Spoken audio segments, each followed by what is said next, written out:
So, March 2026, a massive AI boom collides head-on with a world in total crisis. First up, let's talk about the AI side. The acceleration that month was just staggering. Get this, in just 23 days, this relentless wave of new AI models hit the public. And each one had its own special trick, from rock-solid reliability to real-time analysis. Underneath it all, a new AI communication standard just exploded with 97 million installs. And this wasn't just for fun. AI agents were leaving the lab and heading for the boardroom. So where did all this incredible tech land? In a world that was basically on fire. Let's look at that other force.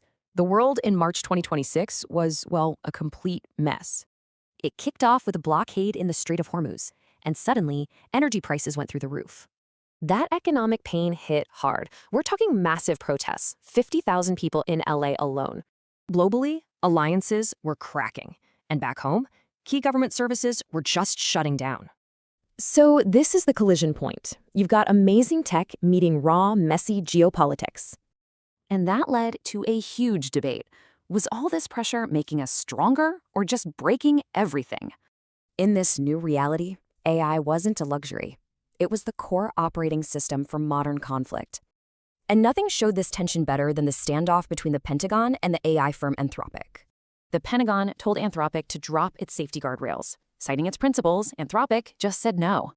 So the government tried to blacklist them, an American company treated like a foreign threat. But a federal judge stepped in and shut it down, calling the whole move Orwellian. Which brings us back to that core question. Is all this conflict forging something new or just fracturing the old? One side says, yeah, this is painful, but it's like hardening steel will come out of this stronger.